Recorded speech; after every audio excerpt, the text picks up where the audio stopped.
Welcome to Stage 3 of La Vuelta 20. It would be fair to say that this has been one of the toughest starts to a Grand Tour in recent memory, and it's another outing for the overall favourites today with a summit finish to La Laguna Negra.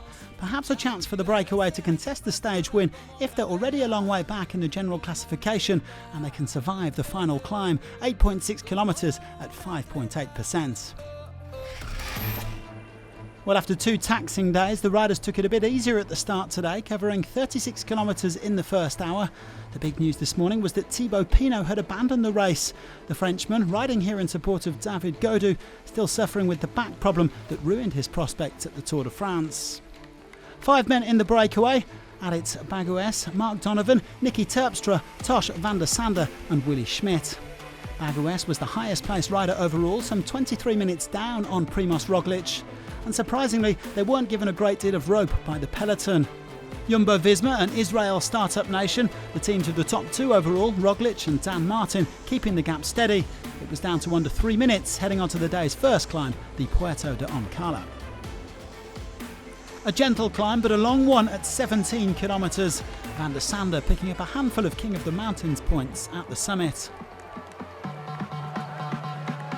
And the breakaway still plugging away, but the gap continued to drop. And they were reeled back in pretty early in the stage, with the best part of 60 kilometres still to go. Schmidt was the last man to raise the white flag. After a brief surge in the peloton, things calmed back down though, and that allowed a new breakaway to shoot up the road. 4 riders. Angel Madrasa, who was so lively in last year's race, getting a stage win and spending 14 days in the polka dot jersey. He was joined by fellow Spaniard Hector Saez and 2 Frenchmen from the Total Direct Energie team, Valentin Ferrand and Paul Orselin. They had 1 minute and 30 seconds with 40k still to go. But keeping the peloton at bay is a bit of a thankless task on this Vuelta. The big guns jostling for position at the foot of the final climb, and they caught the breakaway with 7.5k to go.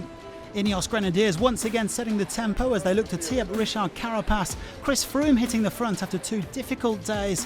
The legs may be improving for the 7-time Grand Tour winner. But bad news for Esteban Chavez and Marc Soler, who suffered mechanicals at the worst possible time. The rest of the GC favourites all together in the final kilometres. Young Frenchman Clément Champoussin had a go, but his attack came to nothing.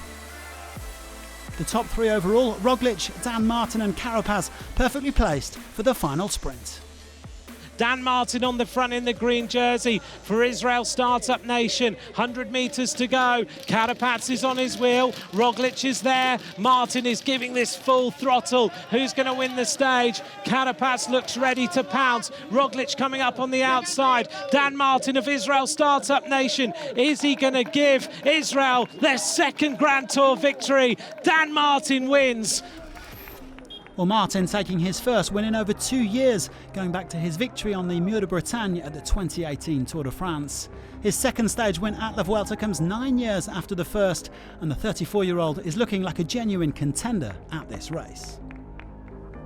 I was really determined to win a stage today. The team was amazing. Like, every single one of them played a part in today's victory, and yeah, it's part for them and part for my wife as well, because this is the first time I've won a race since my kids were born, and it's really special. So the usual suspects up at the front, an emotional Martin leading Roglič and Carapaz over the line, with Wout Poels in 4th, a much better performance from Alexander Vlasov in 5th place.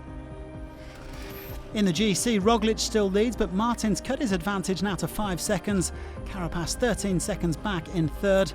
Enric Mas, Hugh Carthy and Sepp Kuss are the only other riders within a minute after Soler and Chavez both lost time. No changes in the points classification.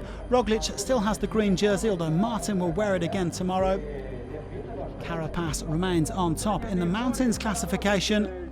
Dan Martin now up to 2nd place, ahead of Kuss in the battle for the polka dots. Mas in a league of his own in the youth classification. He has the white jersey comfortably clear of Andrea Baggioli. Roglič will spend his 3rd day in red tomorrow on what should be a more relaxed day for the favourites.